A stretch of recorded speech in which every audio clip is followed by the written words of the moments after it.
all the latest Houston Texans news. It is Choppin Em Up with the 512 Texans. And here is your host, it's Dat Boy J 512. Y'all already know what it do. Yeah. Let's chop 'em up, baby. What it do, and welcome to the newly branded Choppin Em Up with the 512 Texans, and I am your host, it's Dat Boy J 512, and it is finally here after all this waiting. Draft week. We have been going through rumors after rumors, story after story, craziness after craziness. Where's our GM? Is he staying or is he going? What is the new head coach going to do? Is D'Amico Ryan's going to take charge?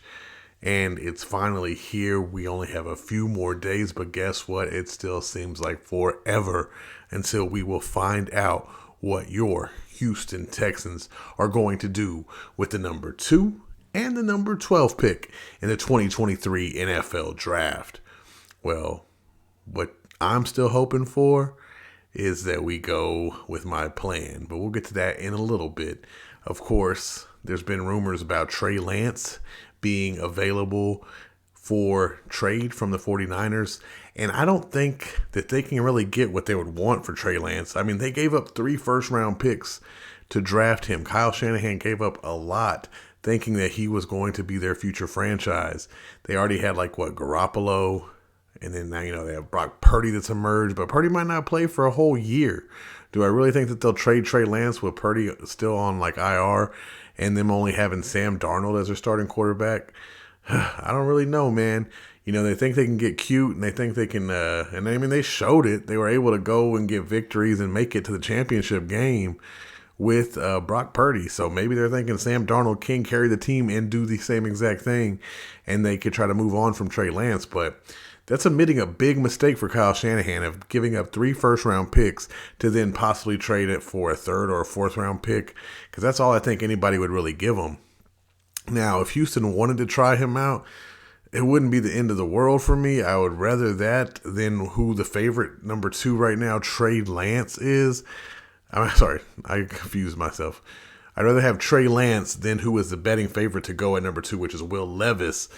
And I just don't see it in Will Levis. It's not there for me. I think that he has a cannon of an arm, which is great. He has some great tools, but I just don't see a winner in Will Levis. And watch come a week from now and be like, Will Levis is taking us to the Super Bowl. But no. As of now, man, I think I'd rather see Trey Lance than Will Levis. But at number 2, I hope that this has all just been smoke screens and gotcha moments. But I really hope that they go with my 7-11 plan, which is at number 2, draft number 7 from Ohio State, CJ Stroud, and then follow up at 12 and draft number 11 from Ohio State, Jaxson Smith-Njigba. Get that 7-11 dog. They're always open. Watch their film, man. I know CJ gets a lot of flack, and they had this S2 test that came out. Now, you tell me, a month or 2 ago, did you ever know what an S2 test was? Because I sure as hell didn't. I know we had the Wonderlic or whatever, and now they're talking about this S2 cognitive test, and if the scores that came out are true, it doesn't look great for my dog CJ Stroud. I think he scored in the 18 percentile, where somebody like a Bryce Young was in the 98 percentile. Scary difference there. But, if you just watch the tape, watch the film, and see what CJ did, and like I said, now we've talked about this before, he's got a lot of hate for him not being able to run the ball, him just staying in a clean pocket and making the, precision passes that he made, which is an upside, but everybody's like, in the NFL, you're not going to get clean pockets, and that's true. There's just a whole different level of competition. Now, I want you guys to do me a favor and turn on that tape against Georgia and even Utah in the Rose Bowl, and watch what CJ Stroud did. He made plays. He got the ball to where it needed to be. I think that's the only thing you need to see. That's his latest game footage, and see exactly what he can do. But if we decide to go the Will Levis route, of course, I'll still support this team, but I want to see a quarterback taken. I don't think taking a Will Anderson is the move at 2. If we're looking at a defensive end, and there's so many truly quarterback needy teams, then we should possibly look to trade back and potentially get that number one pick for next year. That would then give us our number one, Cleveland's number one, and whoever we trade with. Hopefully, if we trade back, it's within the top 10, that we could still possibly get a Will Anderson, a Jalen Carter, or even a Tyree Wilson to help beef up that defensive line. But if we are to get that third first-round pick for next year, then maybe we can go after one of these top prospects in the 2024 draft.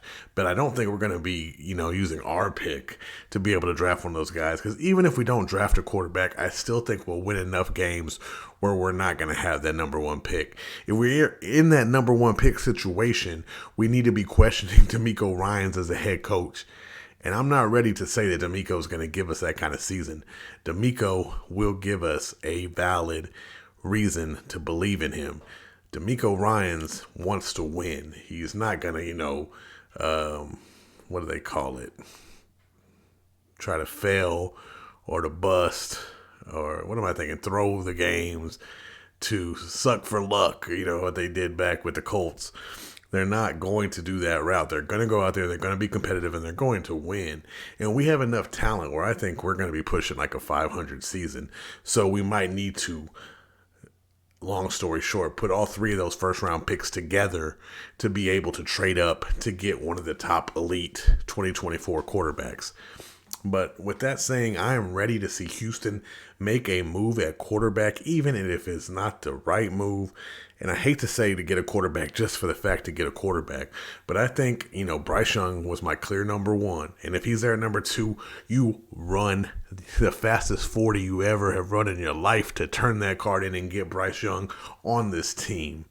But if not, I think CJ Stroud is a safe pick that can then possibly develop into an elite franchise quarterback. I don't think we want to risk passing on him and then having an Indianapolis Colts or Tennessee Titans draft him, and we have to play him twice a year for the next 10 to 15 years and then relive this moment over and over again. As Texans fans, we've had enough of that. We had to see Peyton Manning, we had to see Andrew Luck, and now potentially Trevor Lawrence. Can, for the love of the football gods, can the Texans please get them a franchise quarterback? And again, I believe that time is now with this number 2 overall pick. Don't mess this up. I know all of the media is saying this or that, and everybody has their opinions, including myself. But only time will tell, and Thursday is that time, and we will see exactly what Houston has in store, what their draft plan will be, and what we will actually do. But you have to look at the tape. If we get in position to get a CJ Stroud and a Jaxson Smith-Njigba, they just produce magic. Watch that Rose Bowl game, and you'll see. I should have looked up the stats before I started, but I want to say that Jaxson Smith-Njigba, had around 300 yards and like 3 or 4 touchdowns. That dude balled out in that game. And, then he missed most of this season because he set out to protect himself for the draft. Hey, it is what it is. He's been co-signed by his other, Ohio State brethren in Garrett Wilson, who was this year's MVP, and Chris Olave from the Saints, who was really up in the offensive MVP race as well, who both said that JSN was a better wide receiver than them, a better athlete than them. Can we imagine getting a type of Joe Burrow, Jamar Chase situation out of a CJ Stroud and Jaxson Smith-Njigba? I mean, it's just great to think about. Now, say JSN gets drafted again, getting a Bijan Robinson, if he's there at 12, to bolster up this offense is something we really need to look at. For the 5 years you can get out of him for the price, he will be an absolute star, will be a face of the franchise. Like I said, I love me some Dameon Pierce. Go country boy, go. But can you imagine putting both of them on the field at the same time and having to contain them? It's going to be scary. With the CJ Stroud or a Bryce Young, man, come on. And those RPO situations could be an amazing thing to watch on the field. and it just brings a smile to my face. But, just thinking about, say you ran a Bijan Robinson, then come fourth quarter, you had like a relatively fresh Dameon Pierce just to ground and pound that ball. Whew, it'll be scary for those defenses, man. And then, to have our offense just trucking along. Best believe you don't want to pass on a Bijan Robinson at 12. The only reason I would pass is if Jaxson Smith-Njigba was there. But after that, man, it gets kind of ugly until like the second round for this first round talent. So hopefully we can get it done and do what is right for this team. But there's been a lot of rumors, and I'm sure there'll be a lot more. And we'll break them down this week as much as we can. But right now, I just wanted to talk about that 7-11, man. Keep it always open. CJ Stroud, Jaxson Smith-Njigba, number 2 and number 12, number 7 and number 11 in our hearts. Bring them to H-Time and watch what they can do. Now, this has been Choppin Em Up with the 512 Texans. And I am your host, It's Dat Boy J 512. Reminding you guys to DIY. Let's do it yourself, because ain't nobody going to do it for you, baby. And remember, around here, it's Go Texans. Ja. Thank you for tuning in to Choppin Em Up with the 512 Texans. If you want to check out a video version of the show, check us out on YouTube at 512 Texans. You want to become a big homie? Follow us on all social media at 512 Texans. If you want to follow the host, it's Dat Boy J 512. Ja.